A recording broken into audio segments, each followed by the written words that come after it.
Okay, let's go to our third video clip, no? Sa ating The Holy 20,026, The Holy 7 month of July 6, no? July 6, okay? Now we're gonna read John chapter 12 verse 40, 46 to 50, no? John chapter 12 verse 46 to 50, okay?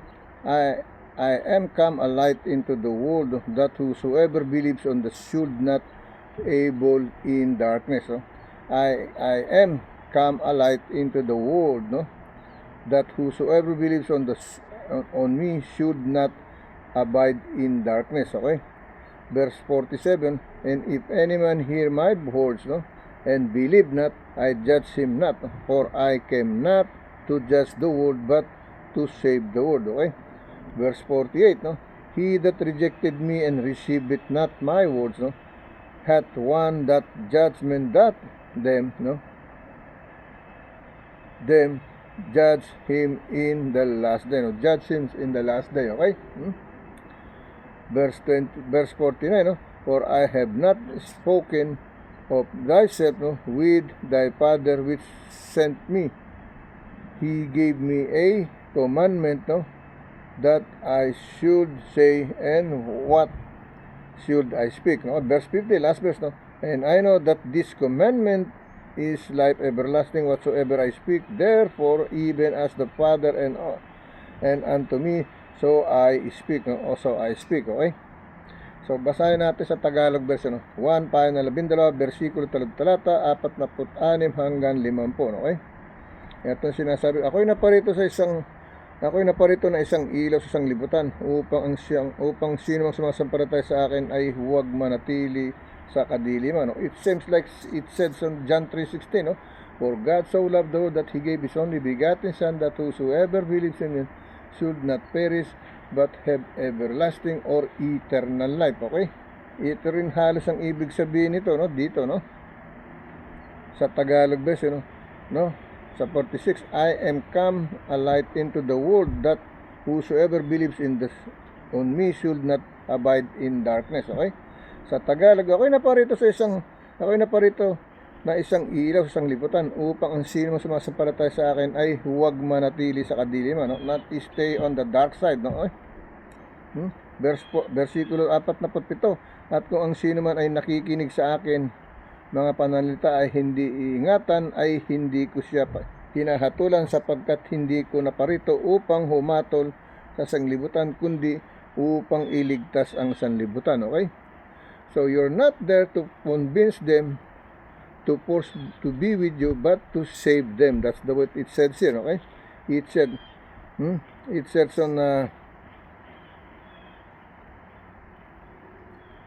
on verse 47, if any man hear my words, if any man hear my words, or women, no, and believe not, I judge him not, for I came not to judge the world, but to save the world. Okay, yan sinasabi, no? Kung hindi sa pamagitan niya mailigtas tayo, no, sa lamang dito sa kaguluhan sa lupa, sa kasalanan, no? Versikulo 4, ang sino may nakikinig sa aking mga pananalita ay hindi ingatan, ay hindi ko siya hinahatulan, sapagkat hindi ko siya naparito upang humatol sa sanglibutan, kundi upang iligtas ang sanlibutan, okay? To save the world, no? But through Him He saved the world, no? Versikulo 48, ang nagtatakil sa akin ay hindi tumatanggap sa akin ng mga pananalita, sa aking mga pananalita, ay mayroong isang hahatol sa kanya. Ang salitang aking sinasalita ay siyang sa kaniya'y hahatol sa huling araw, okay? Alright? Ang sabi, ang nagtatakil sa akin ay hindi tumatanggap sa akin mga panalita, ang mayroong isang hahatol sa kanya ng salitang aking salita ay siyang sa kaniya hahatol sa huling araw, no? Versikulo 4, sapagkat ako'y hindi nagsasalita ng mula sa akin sarili, kundi ang Ama sa akin ay nagsugo, ay siyang nagbigay sa akin ng utos kung ano ang dapat kong sabihin at kung ano ang dapat kong salitain, okay? Salitain, no? Versikulo 50, versikulo 5 po, no? At nalalaman ko na ang kaniyang utos ay buhay, no? Na walang hanggan. Ang bagay nga na nagsasalita ko ay ayon sa sinabi ng aking mga ama. Gayon ko sinasalita, no? It says here, no? I know that his commandment is life everlasting. Whatsoever I speak, therefore, even as the Father said unto me, so I speak, no? Okay? Now, let me read this in Spanish, okay? Okay, let me read in Spanish, no? Juan Kapitulo 12, versikulo 46 hanggang 50, okay? Here is the message, no? Ya la luz, he venido al mundo para que todo aquel que cree en mí no permanezca en tinieblas, ¿no? Versículo 47, ¿no? Al que oye mis palabras y no las guarda, yo no le juzgo, porque no he venido a juzgar al mundo, sino a salvar el mundo. Versículo 48, ¿no? El que me rechaza y no recibe mis palabras, tiene quien le juzgue la palabra que he hablado, él le juzgará en el día postrero, ¿no? Versículo 49, ¿no? Porque yo no he hablado por mí propia cuenta, el Padre que me envió, él me dio mediamento de lo que ha de decir y de lo que ha de hablar. Versículo 50, ¿no? Y sé que su mediamento es vida eterna. Así pues, lo que yo hablo, no hablo como el Padre me lo ha dicho, okay? Yan ang sinasabi sa Spanish, no? Now, let's go to the other scripture chapter and verse, no? Dito tayo sa ating Galatia, no? Galatians chapter 6 verse 7 to 11, no? Galatians chapter 6 verse 7 to 11, okay? Be not deceived, God is not mocked, for whatsoever a man soweth, that shall he also reap, okay? Be not deceived, God is not mocked, and for whatsoever a man soweth, that shall he also reap. Verse 8, no? For he that soweth to his flesh shall of the flesh reap corruption, but he that soweth to the Spirit shall the Spirit reap life everlasting. Okay? Verse 9, no? And let us not be weary in well doing, for in due season we shall reap if we fail not. No? Verse 10, no? As we thereof opportunity, let us do good unto all men, especially unto them who are of the household of faith. No? Verse 11, no? Ye or you see how large a letter I have written unto you with mine own hand. No? Written letter I have written to you. No? Okay? No? It says on verse, ye or you see how large a letter. No? Gaano kalalaki, no? Letter, malalaking letra. I have written unto you with mine own hand. No? Sa kanyang sariling kamay na sulat. Okay, sinasabi. No? Okay? Alright. Now, let me read in Tagalog version ng Galatia, pahina 6, versikulo 7 hanggang 11. Okay? Huwag kayong padaya. Ang Diyos ay hindi napabibiro. Huwag kayong padaya. No?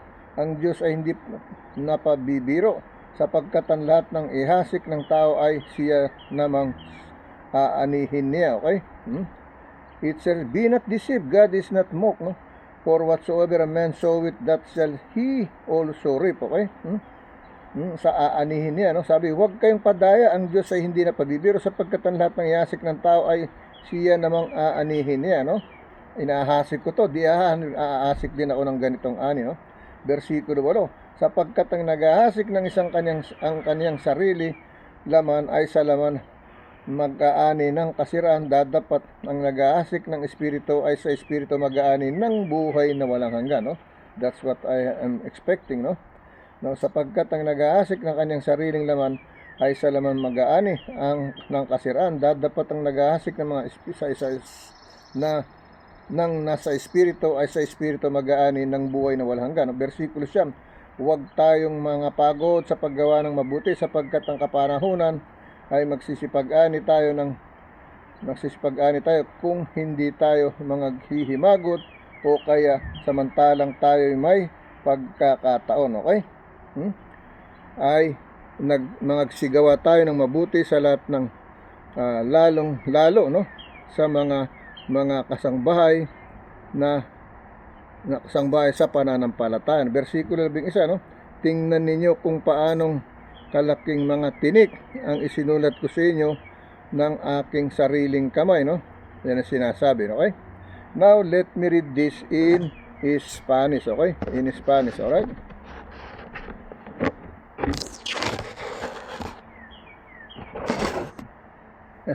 Sinapinang ko para hindi mainita, no? Kasi ibang bagsak ng araw na naman, okay? Now, let me read this in Spanish, okay? Okay, no? Dito tayo sa ating Galatas, no? Kapitulo 6, versikulo 7 hanggang 11. No os engañéis, Dios no puede ser burlado, pues todo lo que el hombre sembrare es también segará. 8, versículo 8, porque el que siembra para su carne, de la carne segará corrupción, mas el que siembra para el Espíritu, del Espíritu segará vida eterna. Versículo 9, no nos cansemos pues de hacer bien, porque es su tiempo segaremos si no desmayamos. Okay, versículo 10, así que según tengamos oportunidad, no,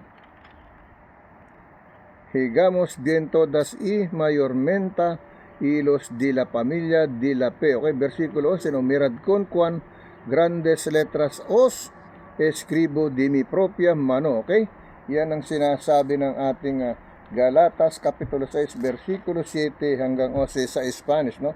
Now let's go to the last one that we have, sa ating Colossian, okay? Colossian, no? Chapter 1 verse 15 to 21, okay? Colossians chapter 1 verse 15 to 21, okay? Here is the message, no? Who is the image of the invisible God, the firstborn of every creature, no? Who is the image of the invisible God, the firstborn of every creature? Verse 16, okay? For by him were all things created, that are in heaven and that are in earth, no? Visible and invisible, whether they be throne or dominions or principalities or powers, or things were created by him and for him, okay?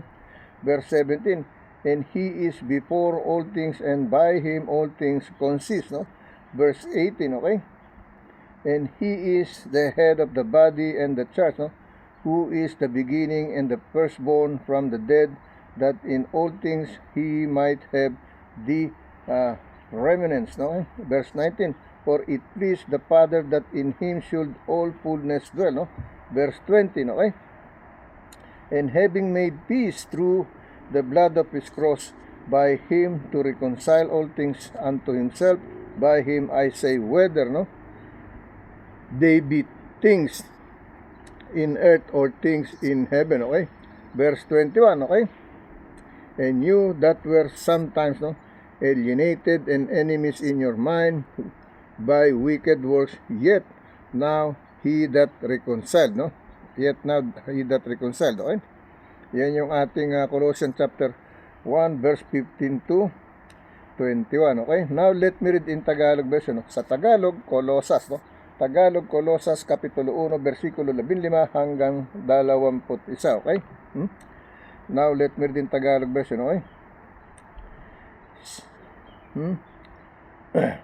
na siya'y ang larawan ng Diyos, na siya'y larawan ng Diyos na di nakikita, ang panganay ng lahat ng mga nilalang, okay?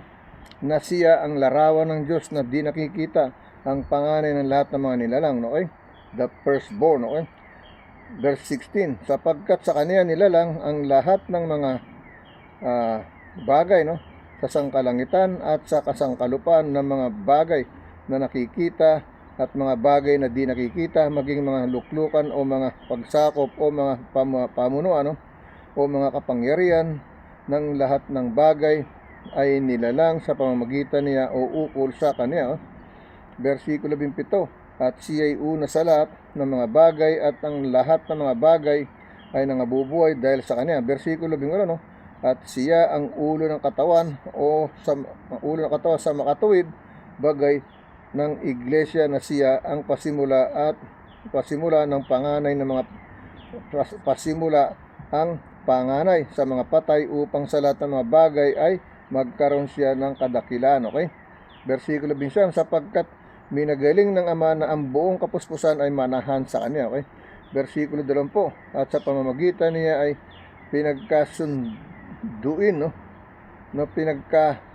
Pinagkasunduin sa kanya ang lahat ng mga bagay na pinapayapa niya sa pamamagitan ng dugo ng aking krus. Sa pamamagitan niya, sabi ko, maging mga bagay ng mga kalupaan o mga bagay ng sangkalangitan. Versikulo 21, o kayo ng nakarang panahon ay nangahihiwalay, no, na mga kaaway sa inyong pag-iisip sa buong mga gawang masama. Okay? Mga hintil kasi yan, malalayo tayo sa Panginoon Diyos ng una. Okay? Before we are all Gentiles, no? But it says America is not is one of the gifted country, no? Because he mentioned about the Philadelphia when he said in the Bible, Philadelphia, no, Asian, their country, no. That's what I remember, no. Now, let me read this in Spanish, okay? Let me read in Spanish.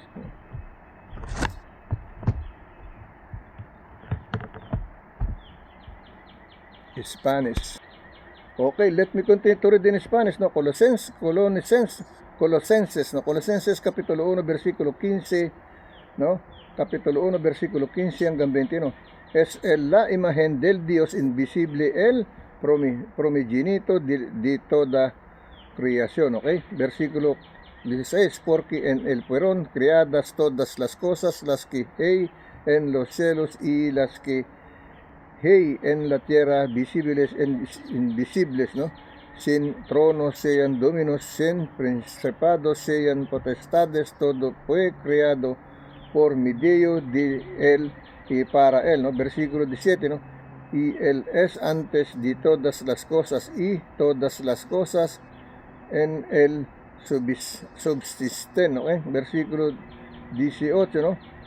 Y él es la cabeza del cuerpo, que es la iglesia, el que es principio, el promigenito de entre los muertos, para que en todo tenga la preeminencia,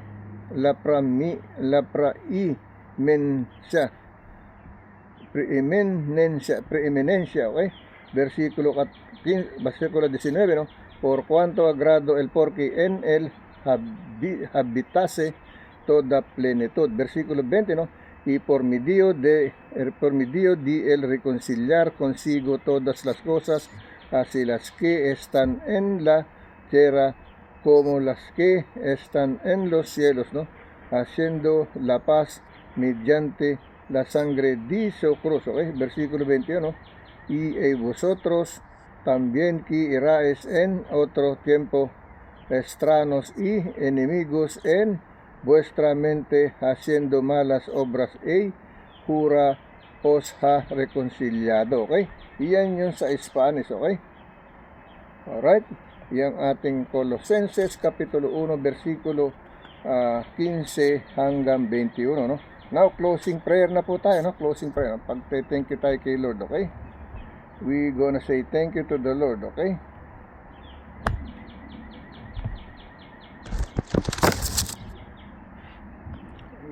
Let's say thanks to the Lord, no? Lord God, once again here I am going to say thank you to you, Lord God, no? For guiding me, to be with me as your son, as your children of your children, Lord God. Lord, please guide all my family members, my family, heart relatives, and friends, and all other people who's been watching this accidentally, intentionally, unintentionally, rationally, mentally, etc., etc. Lord, may you guide them same as me, as same of your children, no? Protection, provision, everything that we ask for, no? By our prayer, by praise, by faith, and our belief, to call upon your name, Lord God, to grant us all our best wishes, no? from the successful of all goodness against to this evilness, evil mind, evil behavior, no? In your holy, mighty name of the Father, of the Most High, you as the Son Jesus, our mediator, our Savior, to guide us in our salvation with the Holy Spirit of God, to guide us in the right path, the right destiny, in the way, the truth, and the life, just to be there in your kingdom, paradise in heaven, no? When we do accept the second baptism to be born again, no? With your Spirit, with your word, with your holy water, to be a new child of you, a new children of God, Lord, in your holy mighty name, Jesus. Amen. Lord, comfort all in the victim of war, in the middle of war, most especially flood, fire, earthquake, tornado, etc., etc., Lord God. Lord, healing prayer for all of us. I'm not surrender everything, Lord God, to give up, no, to pray for them, no? Whatever situation they are, bedridden or wheelchair, Lord God, to you, there's nothing too hard for you. To you, there's nothing impossible to you. When we call your name, when we praise for your name, when we pray for your name, in your holy, mighty name, Jesus, our Savior, our brother and sister, our everything, our shield, our protection, our Alpha and Omega, the first and the last, the beginning and the end, Lord God. Our truly God, not the idolatry, in your holy, mighty name, Jesus, with the Holy Spirit and the Father, in Jesus' name that we always call and pray and praise. Amen and amen. Okay? So, God bless you po. See you tomorrow. Ingat po kayong lahat. Okay? See you po bukas.